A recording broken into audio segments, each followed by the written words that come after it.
Hello Instar trainees. This video is basically going to be a few different parts. The first part here looks at a pie chart. This is for one of the webinars of a company that also follows the similar processes that we do in regards to Wall Street. After that, we're going to go and take a look at what we consider risk. And then after that, we're going to take a quick look at mutual funds. And this video is basically created to kind of debunk all the myths that you've heard over the years in regards to Wall Street trading. So let's get started right away with the first part. Thank you.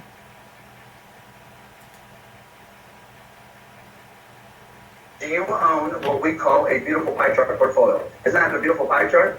Don't you kind of get it out when you get your statements? You get this wonderful portfolio and has all these different 20 or 30 or 40 funds, and it looks wonderful.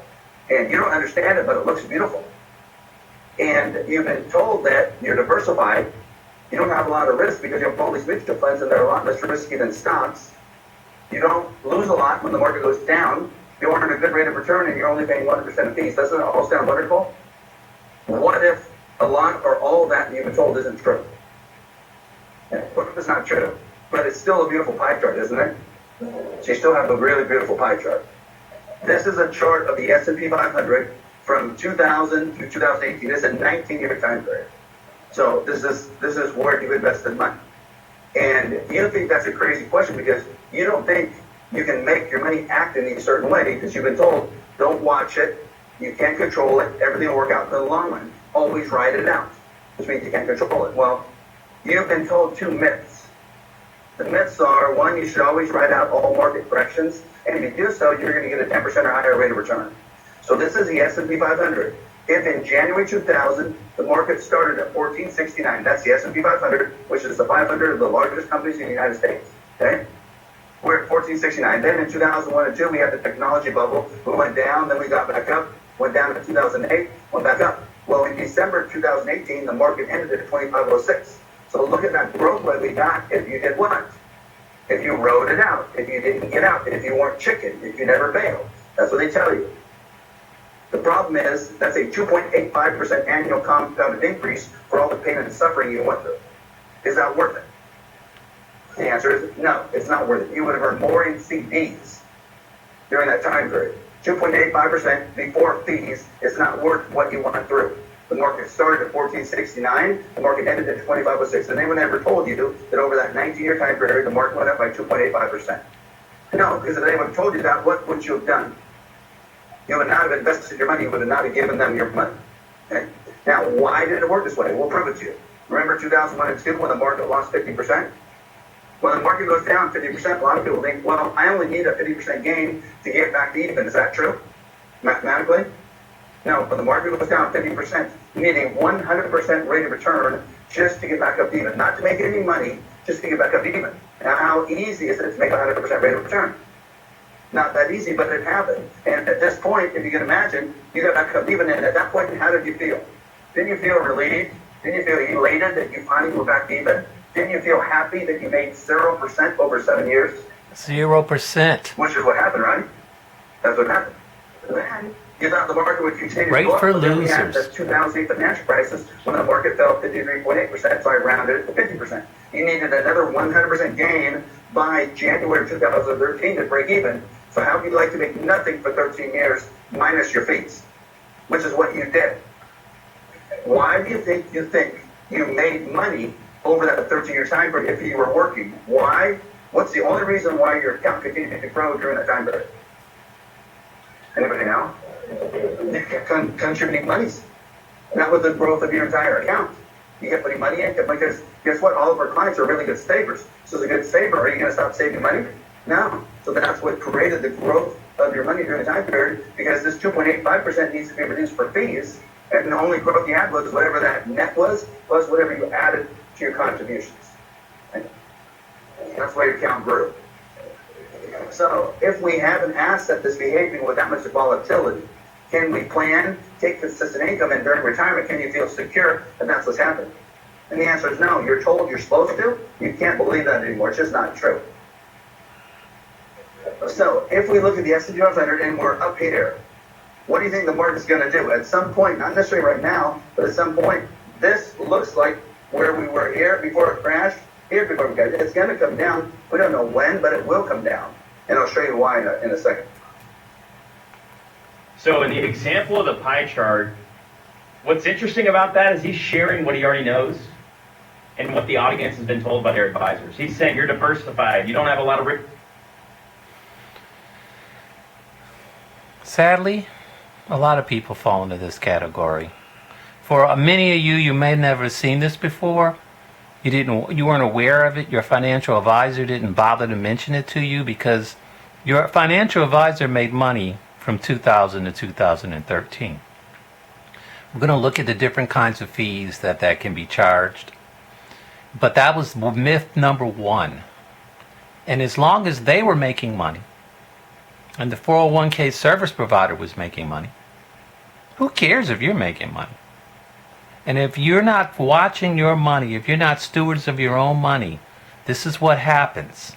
It's sad, but it's true. This is real. These S&P ratings are real. You can Google them. And you'll find out that you made no money. Also, the problem with this 2.85%, if you want to look at that seriously, that's without fees. On an average, most advisors usually charge, I want to say maybe 1.4%. They say 1%. My research shows a little bit different. And if you had mutual funds, of course, then there's fees associated with that as well. So 2.85% is way high. You take out that, you're probably looking at somewhere in the neighborhood for writing it out, probably 1.4 would be more accurate. So the next question that they ask is, what about risk? How much risk are you willing to take? Most of our clients talk about risk, and their risk is somewhere between 0 to 10%, which we consider as ultra conservative. The next one is conservative, between 10 to 20%. Moderate, probably somewhere around 20 to 30%. Aggressive, a little bit closer, from 35 to maybe 45%. And then speculative, like you see on some hedge funds, is over 40%. So what does that mean exactly? What that means exactly is that's the amount of risk that you're taking every time we have a downturn. Did we have a downturn after 2018? I would say so. In 2020, we call it the COVID-19 pandemic. You could imagine how much money you lost there. So you had a nice little run. You made 1.4% from 2000 to 2019, counting the fees. And then you hit the pandemic. And the pandemic brought it down somewhere close to 40%, if you're curious. So you are again in the hole. Is this a good way of handling your money? No. But for some people, like I said earlier, they've never seen this before, so now they know. Okay, the next thing we want to talk about is mutual funds. Mutual funds are always believed to be safer than stocks. So let's get on over to our mutual funds list, and then we'll discuss in a little bit of detail exactly what mutual funds looks like in reality. And on an average, after they talk about it, the average is somewhere around 38%. Now, here at Instar Alliance, we can do an analysis for you on your mutual funds that you believe that were on that pie chart you saw earlier, were doing well, and somehow they rode the downturn as if they could. So let's work on that next. Give me just a moment to get you up to that point.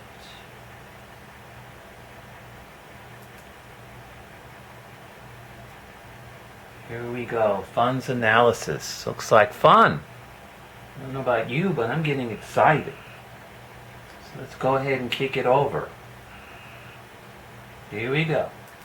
Here's what Jim was talking about, the fund analysis. And we actually have this set up with white charts. We have our own template. And you can go ahead, you can license your own white charts, and then we're able to give you our template.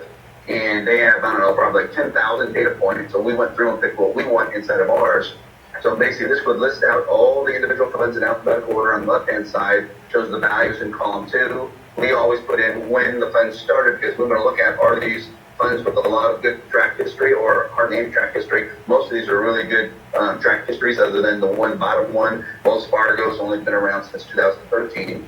We go through turnover ratio, and we teach the client what a turnover ratio really means, and I don't know.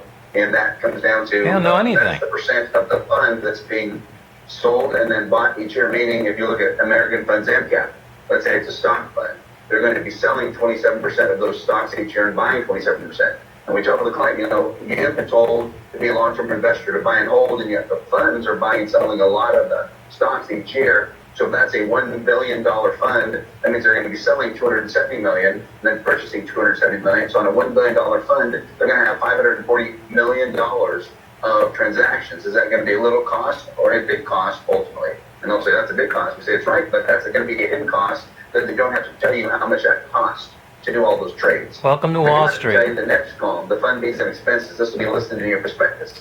But if you have 20 funds, you have to be willing to read 4,000 pages of prospectuses just to find out what your expenses are, and you probably won't. But these that do, by law, have to be listed.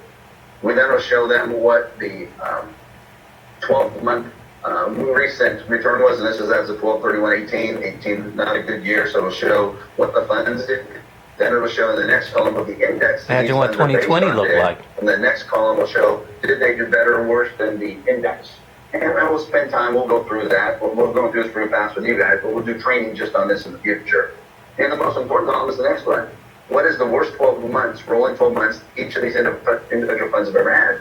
And we tell them, we know you've been told that mutual funds are less aggressive than stocks. We know you've been told that there's so much less risk in mutual funds and they're diversified and you won't lose as much. But when you look at the first fund, over 12 months, probably from March 08 to February, it lost 47%. The next fund lost 38. The next fund lost 48. The next fund lost 51. Did you realize you had this much risk in these funds? And they freak out. They're like, no, we thought we had all these funds, we're diversified, we can't lose as much. And we say, okay, what happened when the market went down? Did any of these funds really help you reduce the risk in your portfolio? They said, no, they all went down. We're like, exactly.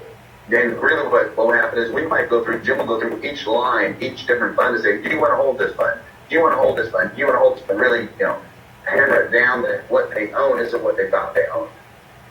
And when they look at this, they're seeing all these wins. So we're saying, okay, this is what you have right now. You have this type of portfolio. Is this what you want to continue on, or do you want us to fix this? So you always ask them permission to start to fix.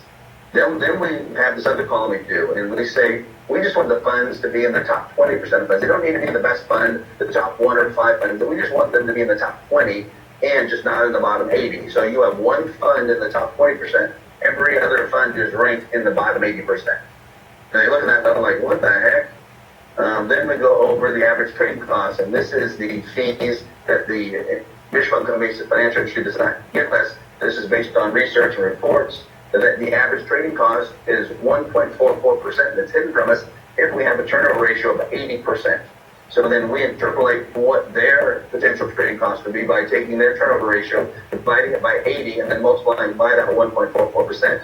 So that first fund has a 27% turnover ratio, divided by 80, multiplied by 1.44. So their interpolated hidden cost is 0.49%. But if you go down to NV small cap value halfway down, it has a 92% turnover ratio. Divide that by 80, that means you're over 1 now, multiplied by 1.4, and their interpolated internal cost is 1.66%. And they'll say, well, gosh, that's a big deal. We'll say, well, maybe that's why that fund underperformed the index by 3.83%. We're able to point to that. So we use this data because it's the first time they've ever gotten this much data. It's the first time anyone's actually showed them. And this is what we do, show you the reality of Wall Street. And so much education in their eyes. It's probably one of the most impressive things that they see. And one thing I do when I complete the Dan kind of mentioned it a few minutes ago, when I complete this process here, what I do is I go back. I said the most important thing, the two most important things you need to understand on this particular report. Number one, what are your internal estimated expenses? Not your advisor fee. We know what that is. It's 1%, you told me. But also what your fund expenses are and what your trading costs are. Because that's very important to understand all your fees.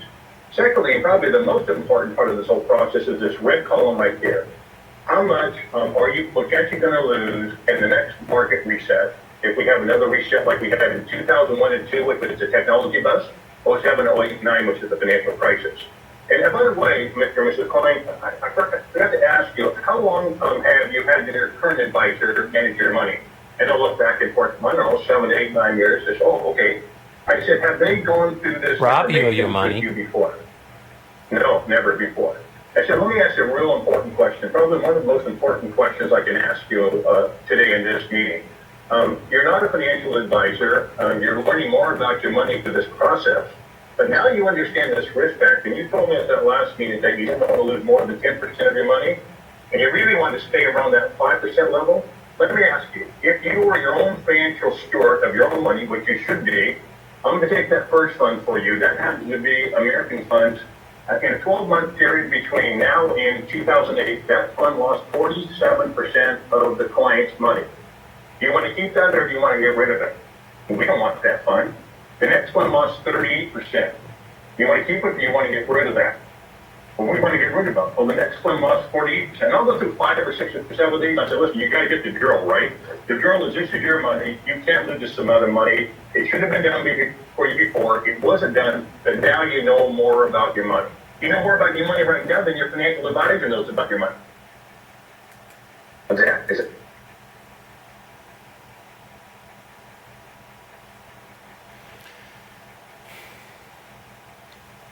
It's really sad, isn't it? Really sad that this is what happens. But this is what happens. People basically trust their money to investors that are supposedly making them money. Do they make them money? No. But it sounds great. I have to admit, you have to admit it sounds great. They give you the pie chart and you believe, wow, look at this, I'm so well diversified. So much for that thought, and we covered that pretty well. Second thing, they go ahead and ask you, well, you know, how much risk you want to do? And you're thinking that you're doing risk, obviously, on the mutual fund section of this. Obviously, it's not 38% that I usually tell my clients. It's closer in the 40s, but they just can't believe how much risk that they're at. So 38%, though it is a not truth statement, it's in the 40s on every mutual fund. Can we check each mutual fund to your satisfaction so that you realize that it's in the 40s? Sure we can. Do we have the software to do it as well? Yes, we do. I think the point here is Wall Street is not the best place for you to be putting your money. And if you are going to invest, you need to invest in something that's safer than all that risk. And that's where we step in. We have alternative different plans for our clients to look at. These plans are very, very simple to understand. And at the same time, there's no risk. They can use pre-taxed funds. I know that your employer may not be interested in these alternative programs, and they can keep going ahead and they can keep putting their money in there. That doesn't stop you from trying something different. Now that you realize the dangers that your money is in a particular survey, if the person put in $1 million, they're averaging somewhere in the neighborhood of, over that time frame, maybe 680 left. I don't know about you, but I don't like giving away my money for free.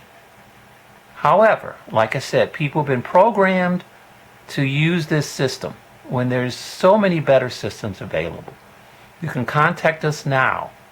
Our phone number is 703-646-3941. Our email address is instaralliancedmvregion@gmail.com. And you can also reach us on our LinkedIn page, which obviously you're looking at it on this right now. Either way, we can help you. There are better alternatives than the lies that these financial advisors have been telling you. They're making money. Promise you, they're making their money, whether you do or not. Something to seriously think about. I hope that you might have learned something from this today and take away something. If you want us to help you fix it, just contact us and we'll go from there. Have a nice day. Thank you.